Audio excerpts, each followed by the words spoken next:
Welcome, welcome, welcome. This is the Public Works Podcast. My name is Joseph Blackman. Today, I got a real treat for you. His name is Shane McDaniel, and he is the Chief Information Officer for the City of Seguin in Texas. Shane, say what's up to everybody. What's up, everybody? Joseph, thank you for having me on. I'm looking forward to the conversation, man. Sure thing, man. Sure thing. And it's so funny. Like I have a lot of people on the podcast, and at most cities, not all, most have like a chief information officer or a public PIO, somebody who kind of makes sure that like creepers like me don't interview their employees and get like some crazy news out of them. And so like I've had plenty of conversations with chief information officers, and I usually have to just tell them like, dude, I'm harmless. Here's some examples. Here's the questions. Like, I'm not trying to get some crazy, juicy story, get anybody caught up. But you're the first one that I had on the show, like actually interviewing. So it's fun. We're going to talk a lot about communications. We're going to talk a lot about you. And let's go ahead and kick this thing off. Let's talk about what you actually do for the city of Seguin. Like, what does a chief information officer do for the city? All right.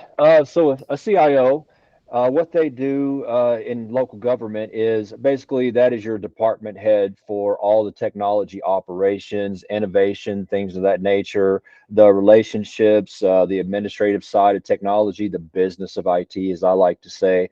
So you're kind of the primary person responsible for all technology and everything that goes along with that on behalf of the entity. So a lot of folks they'll call those positions like director of IT, things of that nature. CIO is kind of like the evolution of that. You might get more involved on the innovation side. You might be focused more externally outside of your IT department if you have that title. But you know, it's also just nomenclature too. Some folks they have very small staffs and they have the CIO title, and it's just that's how that city operates. Or some folks they have enormous staffs and they just call it director of IT. You know, so it's just kind of we're kind of all over the place. But a CIO that's the purpose. Okay, okay, then okay. Now that sets me straight because it's not necessarily like the a PIO, public information. It's you're No, dealing with IT, like the actual information that flows within the city, and usually that's through technology nowadays. correct. What would you like? Let's hit the rewind button. Like 40 years. What was your position doing 40 years ago with IT? Well, I'm not that old, Joseph. Come on, man. No, the guy I before might you. be older than you think, but I'm pushing 50 these days. But Okay. yeah, so 40 years ago, I don't know if I could answer that honestly, Yeah. because I mean, I've been doing IT, I've been working in technology. It's literally the only thing I've done in my adult life. The military gave me my start in technology. I started on the telecom side of the house. So in the mid to late 90s, telecom wasn't really part of IT. It became IT at some point a few years into my career. So, you know, I think if we're referring to technologies, you're probably talking about tape backups, things of that nature, really antiquated technology, telecom.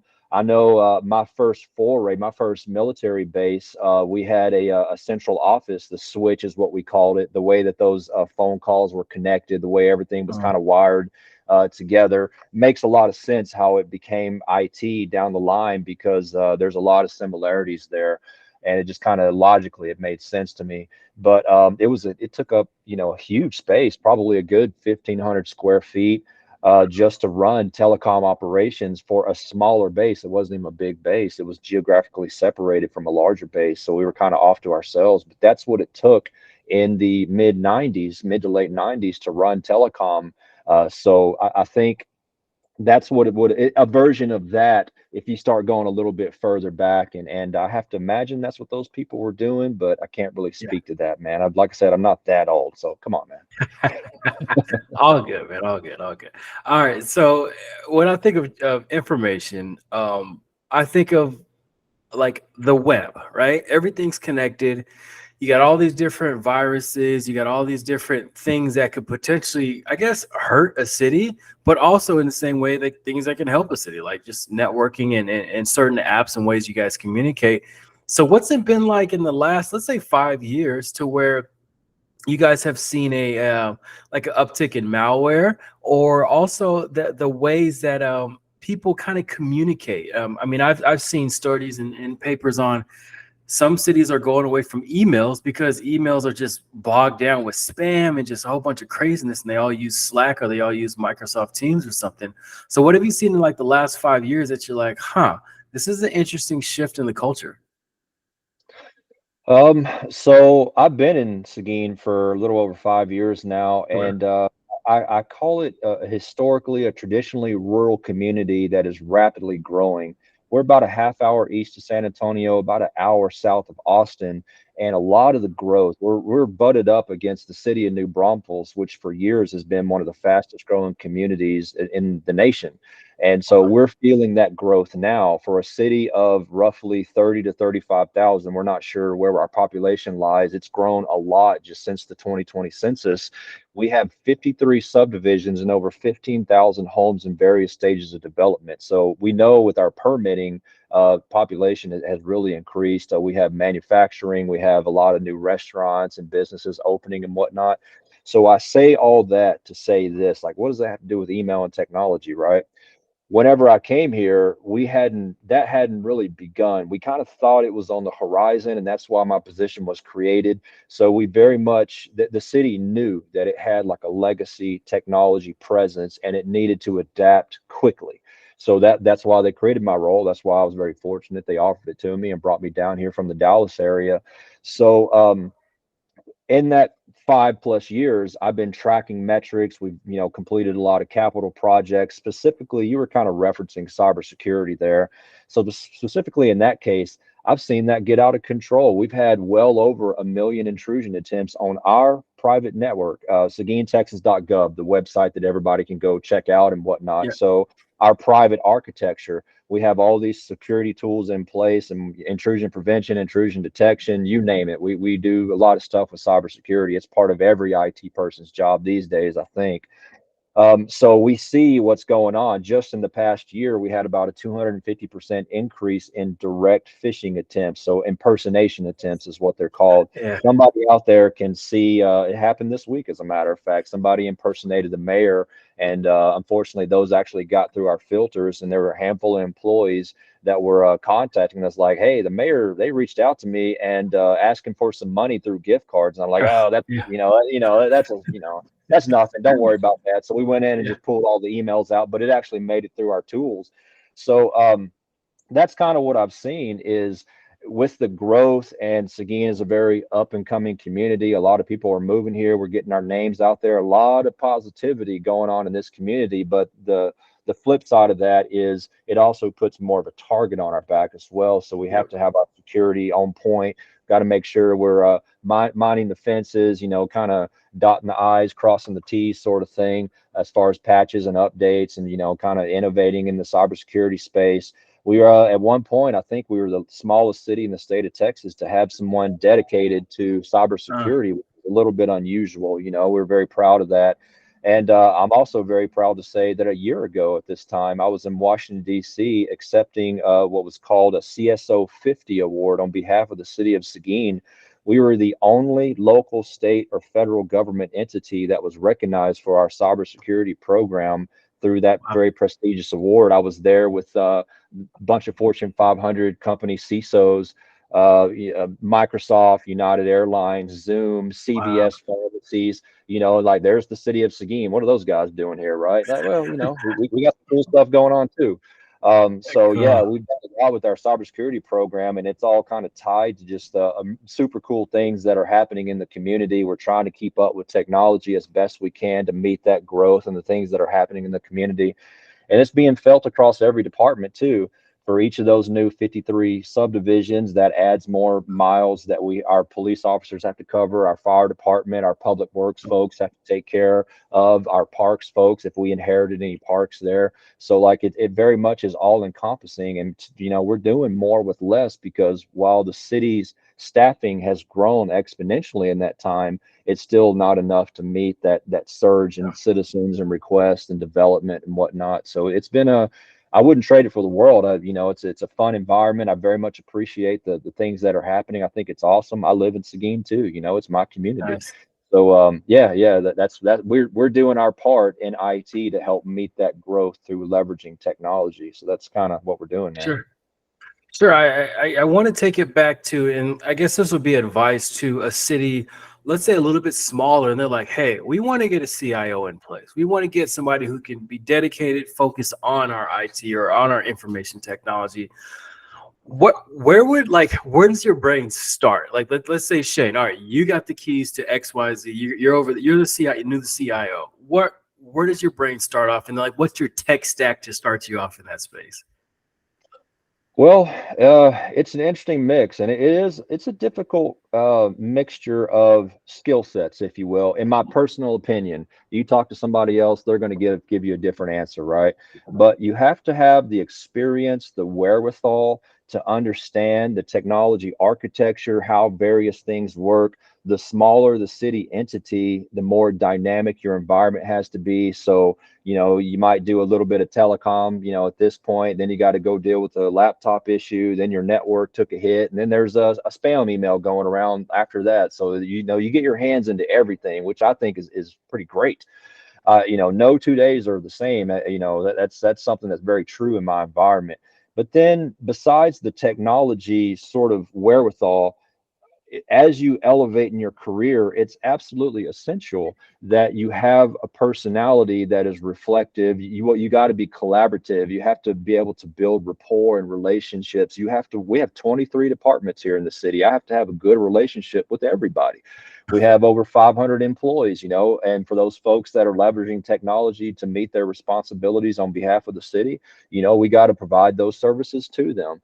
So it's sometimes difficult in IT because a lot of us are introverted, or we're more comfortable just kind of being in the corner working on the computer, that sort of thing. But as you elevate into more leadership positions, you have to have those people skills, and I think that's really the tough thing to find is somebody that can kind of walk that line. I'm originally from a small town in East Texas. I grew up, you can probably hear it in my voice, right? I grew up country, and I'm very comfortable with all those things. I'm proud of it, to be honest with you. And it just so happens that Seguin, Texas is sort of, it's a very blue collar, kind of old school Texas, a very resilient community. And that fits my personality exceptionally well. So it was like a match made in heaven when I got here, and just, hey, a bunch of good old boys over here. Okay, perfect. So like that's all I am Yeah. too. So it's very easy. Our city as an organization is very reflective of the community that we serve. That's just kind of the vibe and the culture here. So it's easy for me personally to come in here and sort of they trusted me implicitly right off the bat. Like I've had incredible support from the mayor, city council, my boss, the city manager. So like yeah, we built something special over the past few years, and but it's based on relationships as well, and communicating those needs and getting those capital projects funded, and providing the data to justify why we need this versus that. And so like Yeah. yeah, it's all based on communication, really. Wow. Wow. Good stuff. Let's say let's say a youngster's listening to this, and they kind of, they like what you're doing, they like the position you're in, and they want to model their career after yours. Talk us through what you're doing from high school to how you got to where you're at today, like what moves you made and like how you kind of got yourself into this position. Wow. Yeah. So you're going back a few years there. All right, Joseph. um, The so abbreviated version. okay, I'll do the best I can. I'm very guilty of being long-winded, so just shut me off whenever you need to. But All good. like I said, I'm originally from a small town, so like that I grew up in a town in East Texas, a population less than 1,000. Got one red light, but it just blinks red. We didn't even have yellow and green on that light. It's absolutely the truth. I graduated high school with like 25 people, so I back then I grew up. I was the last generation that kind of grew up without the internet, and Uh, Nintendos and stuff had come around, but that wasn't really. It was there, but that wasn't part of my life.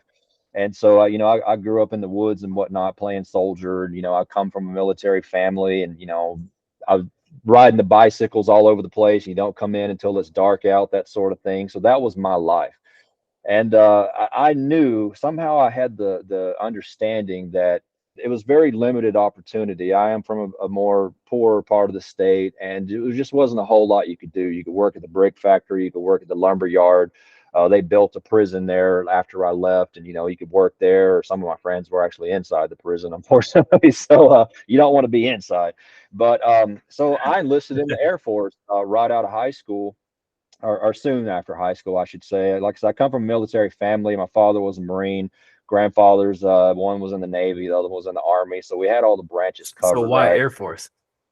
I was growing up, I was dead set. Like I'm a Marine. That's just kind of who I am. I have that mentality. I'm, just that kind of guy. And me respecting my father and just wanting to emulate him. But it was actually him that was in my ear, like, man, this isn't right for you. You want to get a skill that you can use for the rest of your life and provide for Mm, your family. So he was pushing me towards the Air Force, and I took his advice. I certainly respected the man, and I enlisted in the Air Force, and he was 100% right. They gave me a skill that yeah. I'm talking to you about today, 27 years Wow. later. Cool. So that's how I got my start in IT. I was on the fence. I was perfectly happy being in the Air Force and re-enlisting and all that, but I got out right towards the end of the dot-com boom, and I literally had companies just throwing money at me. And so I took one of those opportunities, and I got out. I was 23 years old or something, and making a good salary right out. I was making more than my father at that point, at that age, which was crazy to me. So unfortunately, I learned in private industry layoffs and whatnot. I've been laid off twice in my life. I've had three private industry jobs. You'll never convince me I wouldn't have been laid off from the third one. That's just kind of the ebb and flow of business. But after that, I went back to my public servant roots, my military roots, and I worked as a federal contractor for the next 10 years, supporting national intelligence. Spent some time in those three-letter agencies. There's literally stuff floating around in orbit right now that I got to support as a result Oh, of some cool. of those years. Yeah, it was super cool. I grew up like loving space and looking out the telescope and things like that. And some little country kid from the middle of nowhere getting to support that stuff. It's wow. I can't believe I had that opportunity. Yeah. So after about 10 years of doing that, I decided to give private industry another shot. I was very intrigued by cybersecurity. So I went to work for Dell in Dallas. I was in California for about 10 years. And I was ready to come home. I always knew I was going to come home to Texas. There was never a doubt in my mind. It was just a matter of when. And so Dell made that offer to me, and I jumped on it. And so I worked for them for a while, and I moved to another company, a Fortune 500. I was over there. I was the manager of North American cybersecurity operations for that company, and Wow. just wasn't a good fit for who I was. It was about that time I had finished my bachelor's, my master's. I had a bunch of certifications and stuff, and I just wasn't happy. I was making more money than I ever thought I'd make in my life, but it just didn't resonate with me. So I did something crazy the day before I turned 40 years old with the support of my wife, mind you. So she had my back. I put in my notice to resign, and in hopes I had invested enough, I had done enough to warrant something that was more in line with who I wanted to be, who I was as a person. And I was unemployed there for about 3 months, and I turned down a couple of places that wanted to bring me on. I just didn't think it was the right fit, and I wound up working for the city of McKinney there in the Dallas area. Yep. And I had to take a step back in my career. I took a pay cut that most people would think was crazy. But I did it, and I'm so glad that I did. That was 7 years ago now, and it didn't take me long to figure out being a native Texan and sort of giving back, using that 20 years of experience that I got from working all over the world, bringing it forward to a Yeah. Texas city. I don't know, that just really meant something to me. I was always happy with the federal government, knowing that what I did might be impacting the forward deployed folks over in the desert or what have you. It might help them complete their missions so they can come back home and be with their families and stuff. Uh, And it was always like far away, right? I was far removed from it. And local government, like, this is our backyard. We're supporting the people that we see at the grocery store and out in restaurants and stuff. And it just, I don't know, like, I'm just kind of wired that I truly am a public servant. So it didn't take me long there in the city of McKinney for me to realize, like, oh, this is what I'm meant to do. So I realized that I wanted to take that next step up. I wanted to be a CIO, a director, if you will, a department head. And those positions are kind of few and far between here in Texas. It's kind of musical chairs. Like once this CIO retires or moves on, that opens up a seat in this place. But then there's, like you kind of folks move Yeah. around a little bit, but there's only a handful of opportunities that pop open over the course of a year. So I threw my name in the hat there here for Seguin, and I'm fortunate that they chose me and they moved us down here. And man, we've been enjoying life ever since. It's been a really Wow. good situation. So that's how I wound up here. That's That's really the arc of my career. that's cool because I mean, kind of like what you're saying is, you're supporting the guys that were overseas, which is really, I mean, it's noble and it's a big why because if you help them out, they can get home safe to their families. But then also, like you said before, that you live in the city of Seguin. Like you're literally supporting the guys that are, moving the sewer down line. They're sweeping the streets. They're all the things that are in the city that benefit you directly. Like you're literally supporting them, which is also a pretty cool why. A lot of guys don't live in the actual cities that they work in, and you can tell the guys that grew up in the city that they work in. It just means a little bit something different, which is pretty cool to hear. That's great you picked up on that, because that's actually something that's reflective in my department now. I'm not from Seguin. I'm from a different part of the Mhm. state, but more than half my staff graduated from the local schools here, born and raised. And I don't necessarily, it's not a requirement my department has essentially doubled in the past 5 years. We're up to 13 people now. I think when we started, Wow. I think it was seven. So it just worked out that way. It wasn't intentional that, we hired the best candidates that we thought were, for that position.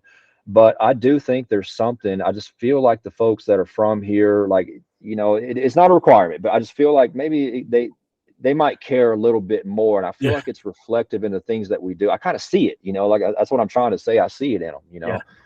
whether they admit it or not. Like, hey, this is their home. They were Yeah. trying to do right by it. It's cool. It's a very good thing. Sure thing. Sure thing. All right. It's story time. I need a Oh. story from Shane of when something went wrong under your watch, what you did to rectify it, and then what lessons you learned from it to apply to your future career. Oh, okay. Yeah. So, you know, we've had a lot of success here in the city of Seguin. We've replaced the entirety of our technology infrastructure the past 5 years, and a lot of those projects, they went about as well as they possibly could. But it not all of them did. We've had some step backs and whatnot that we had to work through. And the one that I'm going to offer up was very much that. It's the first time I ever run into this in my career, where we were implementing a new fire station alerting system. So for folks that are listening to this that might not know what that is, so we have three fire stations here in the city. We need to add a fourth one, like, pretty badly, because of the growth, and we're working on that now. Wow. But traditionally, you might have three, four, five firefighters on shift at various times. So think about like your own home. Whenever in the middle of the night, the battery goes bad, or maybe there is smoke or something, you start hearing that thing. It's like, oh my God, that thing's so annoying, right? The noise that it makes and whatnot. So amplify that by like 1,000. So in the fire stations, because you have to potentially wake up these firefighters from a dead sleep in the middle of the night to get them folks going, because they got to respond to a citizen in need. There might be a fire, it might be an accident, but folks need their assistance, and that's their role here in the city, obviously. So fire station alerting, essentially, in the traditional sense, it was like kind of radio based, if you will, and that's how dispatch 911 communicated to the fire stations. But there's advanced fire station alerting, so we had to completely rebuild our network and interlace the city with fiber. We probably ran 20 miles of fiber since I've been here. We connected 18 facilities to fiber. We have all of them but one on fiber now. So when I first started, we couldn't even fathom this project, because so much effort had to be put into the network. But we got to that point. So, like, all right, the fire chief here, he'd been wanting fire station alerting for years and years and years, and we finally got to the point, like, okay, let's do this. So we got right to the finish line with our first iteration of it. And I still believe to this day we could have made that technology work. There was a lot of hurdles that had to be overcome, but unfortunately for that particular situation, we didn't budget enough money per se, and so we weren't able to go with like a top shelf system. It was sort of a sub there it was going to work. I'm confident of that, but it Yeah. just wasn't, didn't have all the bells and whistles, is what I should say. Unfortunately, part of that, we had a lot of problems with the implementation of it, just communication issues, dropping the ball, delays, things like that with our partner, because we hired professional services to do this work. And right at the end zone there, the city, we had a big meeting. We were having problems. I was like, look, man, I think we can make this work. But I essentially got outvoted. It was a good conversation. And by all means, I'm happy to support one way or the other. But the chiefs and whatnot, they felt, the higher ups felt like, we don't think this is going to be a good partner. So even if the technology works for us, we don't trust that these guys are going to be a good partner for us for the next 10, 15 years. So we want to go a different direction. As the primary on that project, that required a little bit of recourse. I had to do some legal stuff there, and some very tough conversations, a little bit of, you got to have a backbone sort of stuff. But we were able to work through all that, and we moved forward with a different system. And it took several months to get that thing going. But today, matter of fact, we cut live to it earlier this year, and night and day difference. The fire chief is so happy with it. And what I learned through that process, I didn't even realize it for the longest, but like it helps with retention of firefighters. Like as far as turnover, it helps with their stress, because it doesn't just blare at 1,000% in the middle of the night. It actually kind of ramps up like a alarm you might use to wake up in the morning or something. So like it helps in different ways. But like that was the that got into more of the business of how we operate. And it wasn't really a technology thing for me. It was like, we went down the wrong path, and we just decided to kind of, take a fork in the road there that, we weren't planning on down the line. And so like my experience is I don't know what I can offer that I learned from that experience, other than the fact that just make sure you budget enough, and you mind your P's and Q's, and you're communicating throughout that effort and whatnot. And the end can be a very positive thing, but sometimes those bumps in the road get pretty tough, and it can require some tough conversations there and whatnot. So you just kind of life experience, and you just move forward. Yeah, yeah. I mean, that's a good point. The firemen have to be alerted, and that falls on you, man. I guess another question I have is like, how do you get sleep at night? Because technology never goes to sleep. There's never a timeout. Like, hey, stop. Let's fix everything and get back to the game. So, like, how do you turn it off? Like, I would think you lay your head on the pillow and your mind's going 1,000 miles a minute. But what do you do mindfully to kind of step away from it all? Joseph, man, as I've aged, it's gotten a lot easier. Like I'm able to put things into perspective very easily these days. And I think me working in different sectors in life and my career, in the private industry and national intelligence, being in the military and all the stress involved with that, and now working in local government, it's very much allowed me to compartmentalize things. And I actually do sleep well at night. Whenever you think about all these cybersecurity concerns, and we're very much in cahoots with other cities and counties out there. And we're, whenever somebody else is impacted, like, sometimes we help people. If it ever happens to us, we'll probably need help too, right? So like I'm aware of the impact that some of these things can have. But I tell you what makes me sleep well at night, Joseph, is that we do everything that we possibly can to put ourselves in the best situation for success. So let's talk about cybersecurity in general. Man, we're all just a click away. That's one of my little cliche statements. I mean, I mentioned earlier in the call, like last year I was in DC, and we were the only government entity, local, state, or federal, that won this prestigious cybersecurity award, right? Doesn't mean like you can't come out and get us. If we have an employee that clicks on the wrong link or something, I could have the next 2 weeks of my life ruined because we're chasing after that problem, if not longer, right? So I sleep well at night knowing that our hearts are in the right place, and we've done everything that we can possibly do with the resources that we have, which are abundant, thankfully, in this city. They've been very receptive to the things that we've say we've needed to help secure our environment. Or if you're talking about 911 or fire station alerting, we provide all the utility services here in the city as well. So I mean, that's just as important. We can't have people. It's hot as it can be right now. We can't have people without electricity and their air conditioners, and the folks that require on medical assistance with the machines and whatnot running off of power. Like, that's life or death too, right? But I do sleep well knowing that at the end of the day, I have a phenomenal team. We have an incredible support, and I very much believe in my heart, I believe that we've done everything that we can possibly do to put ourselves in the right position to avoid some of the nasty stuff that's out there. So it's not a foolproof system by any means, and I can be woken up in the middle of the night with some kind of crazy issue or whatnot, but those are few and far between because we do kind of take care of what I call the low hanging fruit. And, thankfully it just kind of works for us. So, yeah, not a great answer perhaps, but it's true. All good, all good. So you talked about putting yourself in the best possible position to succeed. So let's dive more deeper into that. What does Shane do physically? Because I could tell, a man that works out, and then also mentally. How does Shane keep showing up year after year, month after month, day after day, better and better? What's your personal and professional development regimen like? Well, famously, I spent 12 years of my personal time taking night classes, pursuing education. It took me a long time working full time, changing jobs here and there, moving across the country to take advantage of my GI Bill. So neither one of my parents finished high school. So I was able to parlay that. Thank you to the Air Force and that ability to give me the conduit to pursue education. So I finished my bachelor's. I met my wife, and when we met, that was 17 years ago now. She was just finishing up her MBA, and she literally said this to me. I hadn't yet finished my undergrad at that point. She was like, "I never thought I'd date an uneducated guy." God dang it, man.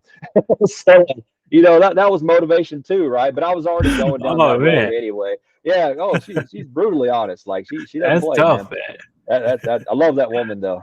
She's straight up.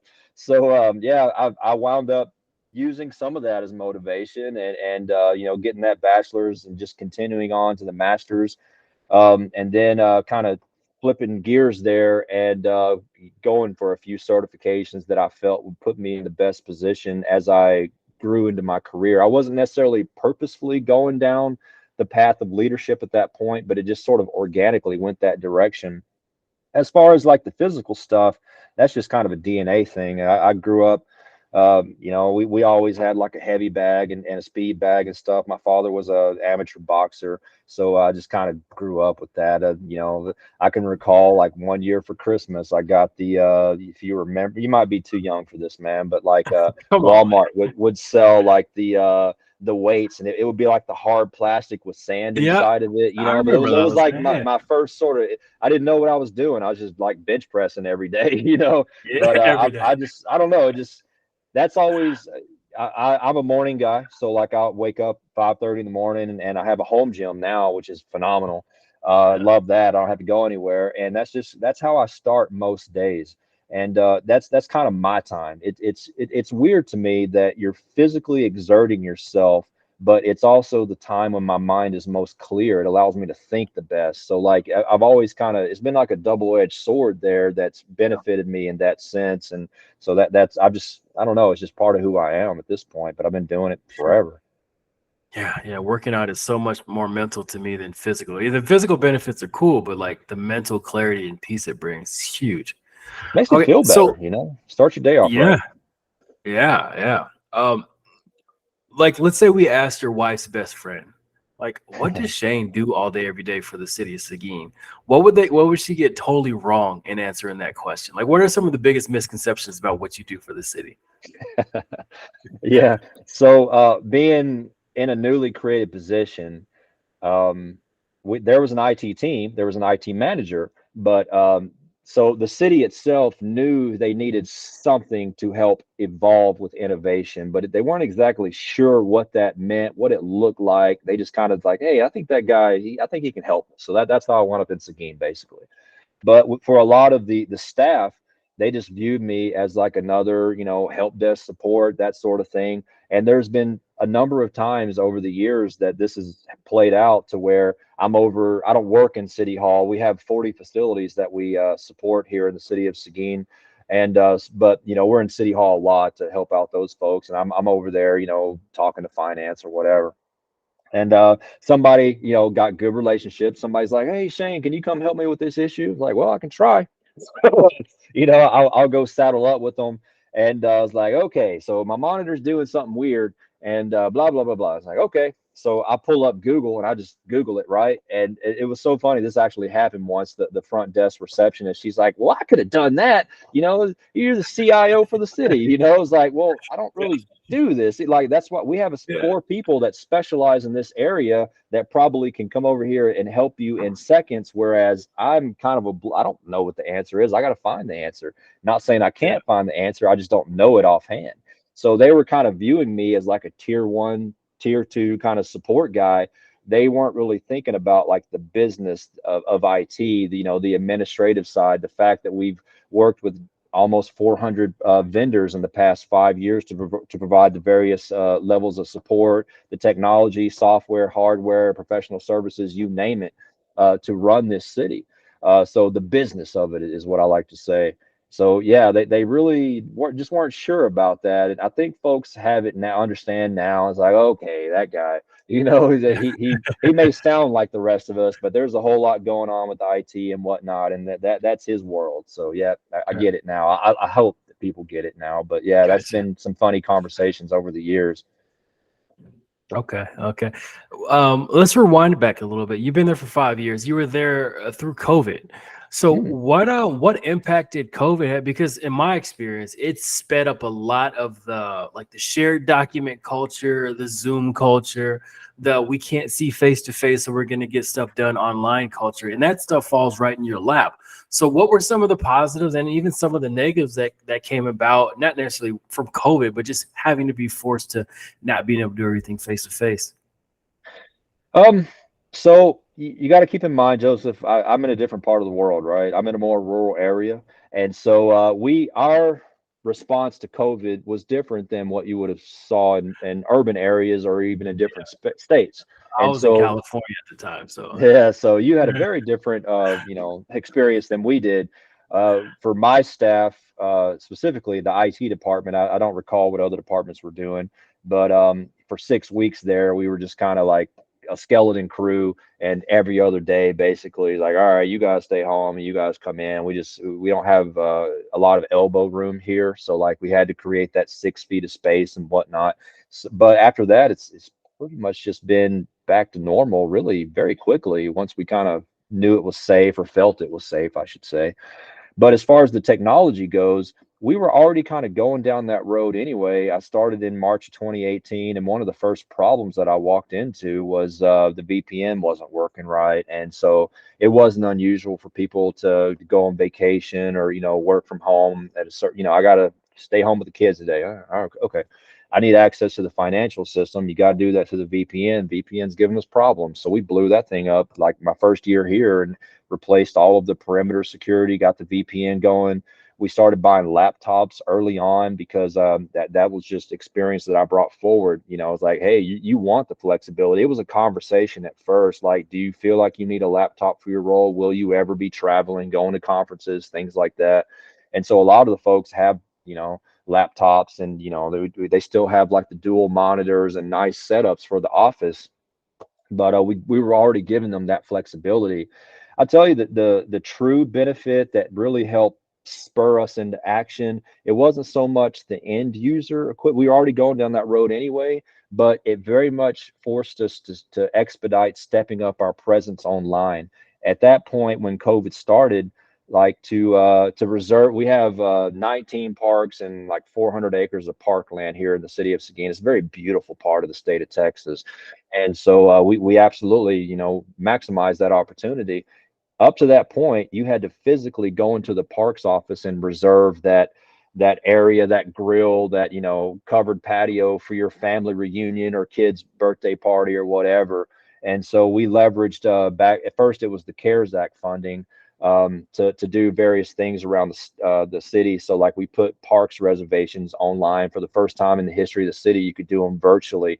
Then we put open records requests online. In years past, it was an email, and it was a very you had to know who to contact, and you had to rely. Now it's like a more automated kind of helping that staff lead them through that process, and timers on it to make sure we, hey, you got 7 days to respond to this, and, just a reminder and stuff. So now all that's being done, which led to growth in that particular department. We didn't realize we had as many open records requests that we were receiving until we started actually leveraging that software, and it told us. And that sort of morphed into standing up a GIS program. When I first started, permits and inspections, we had none of that online. Today, we have 84 of various permits, reservations, things of that nature, just for planning and development online. So like that really, the COVID was kind of the start of that. We knew we were going to be going down that road eventually, but I think it expedited that whole process. And now we've done things like we've completely rebuilt the city's website. I totally encourage people to go to seguintexas.gov. We're very proud of it. Um, so yeah, there's all kinds of cool things, and all those different things that I alluded to, they're all intertwined too. So you can be on our GIS page, and we have this great interactive app that shows our various parks and all the different cool things you can do, like disc golf and hiking, whatever. And if you want to reserve that space, there's links on there that takes you to the reservation system for those citizens. So like they're interlaced now, and we're continuing to go down that road. And I think there's like unlimited potential in that area. So it's been very cool to kind of see that from soup to nuts, from going from 0 to 100 or 0 to 60 or whatever in the 5 years that I've been here. So very Yeah. cool to see that. Oh, that's cool. That's cool. All right. Let's say you're commissioned to put up a billboard, and this billboard is in the most trafficked area of Seguin. What ask of your community in regards to IT information would you put on this billboard? Yeah. So sometimes, I'm not saying here in the city of Seguin, but in my experience over the years, sometimes information technology can be a bit of a thankless job, right? So, if you're set up, whatever computer, software, whatever you're using to meet your obligations to your employer is working properly, all good. No need for IT. But the moment that your network goes down or your phone's not working or that piece of software isn't working, and the IT department is scrambling and they're getting over there and like, let me help you. Let me see what I can do for you here. And so like if I had a billboard, I think I would put up like, "Hey, did you thank your IT guy today or your IT staff?" So because a lot of it, there's a whole lot more that goes into IT than like just the end user computer, Yeah. laptop device, the software, the Yeah. network behind it, the cybersecurity. Like there's so much, right? So like there's way more going on than just most folks realize. So I think that would be the first thing. The second thing, I think perhaps if you're having a computer problem, did you reboot? Because that seems Yeah. to solve 80% of the issues, right? Reboot your PC today, Yeah. that sort Turn of it off, thing. turn it But back on. Yeah. yeah, there you go. Yeah. It's so funny. Like I remember back when computers first started, like, I don't know, 2003, 2002, my family finally got one. And like we never left it on. Like you use it and you turn it off. And like now I'd never turn my computer off ever. Yeah. Like ever. So interesting you say that because the times have changed just a little bit. Yeah, reboot that device. Yeah, I need to. All right. So let's say I'm coming to Seguin and I text you ahead of time and I'm like, hey, Shane, where can I go to get the best burger in Seguin? Where are you going to send me? My goodness. So there's so many things I love about Seguin. Like I said, I live here, I work here, it's home as far as I'm concerned.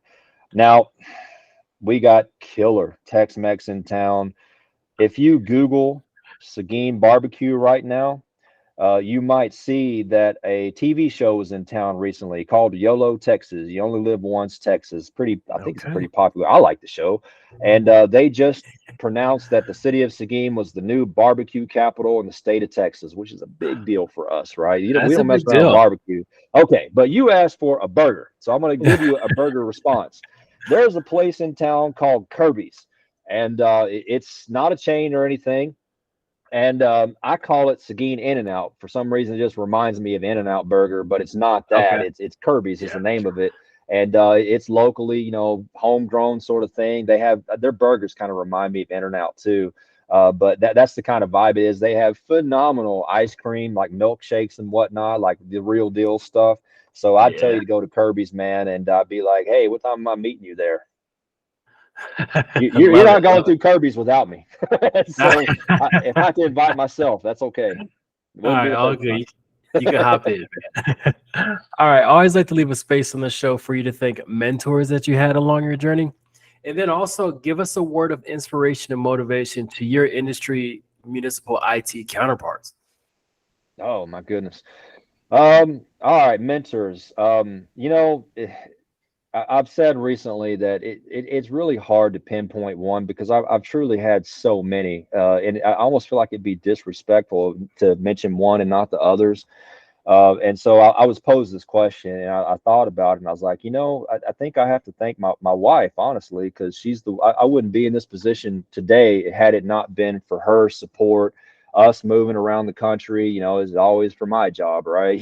So just having that presence around me, that person's just kind of knows when to nudge me in the right direction or just say the right thing and be like, I think you can do that. Maybe you should pursue that, or just I'm taking those night classes for 12 years or whatever, and she's running the household and making sure people are Mhm. fed and that sort of thing. So like there is no way the success that we've achieved as a family, it does not happen with Mrs. McDaniel. So like I got to give her all the credit in the world, like she's the Nice. rock. And then the second part of that question, some inspiration there. Very much in tune. I'm the vice president of what's called TAG ITM here in the state of Texas, the Texas Association of Governmental Information Technology Managers. It's like all the cities and counties and utility districts and a few ISDs. I know that's a lot of words. So like the thing I love about local government, we're not competing with anybody. So like I have a Yeah. great relationship with the city next door and the city on the other side of the state. If I need something, by all means, you never have to reinvent the wheel, and which I love. There's always somebody out there that's done it better, smarter, faster, whatever. You just got to find that person. You got to have those relationships.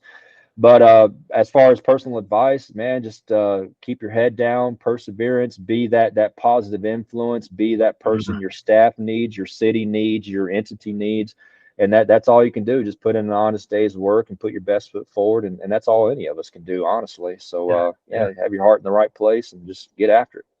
Sure. Good stuff. Good stuff. Well, Shane, thank you for hopping on the podcast. Thanks for sharing your wealth of information and knowledge with us. To all the listeners out there, make sure you share this with somebody who you think needs to hear it. If you know a city that might be a little bit smaller, they want to get a IT department going. I think Shane will be a good resource for that to bounce some questions off of for sure. Bring it on. Shane, yeah.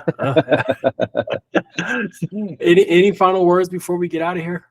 Yeah, yeah. So whenever you reached out to me, so I started, looking you up, and I listened to a couple of the podcasts. The city manager there, the city of Liberty outside of Houston, I thought she was really impressive. But then I saw that you interviewed my boy Trino in the city of Galveston, who we used to work together. His wife worked for the city of Seguin as well. So I just want to give a shout out to my boy Trino. I'm not going to let him know that I'm giving him a shout out. Yeah. I want him to hear this on the podcast, and then he can shoot me a text or whatever. Trino, Yeah. Sephra, what's up, guys? We miss you here in Seguin. I hope everything's going great for you there in Galveston. That's all I got, Joseph. Love it. Love it. Let's see if he's a listener. Huh? Yeah, he better be, right? Come on, Trino. Yeah. All right, Shane. Once again, thanks for hopping on the show. All the listeners, thank you for tuning in. This has been the Public Works Podcast.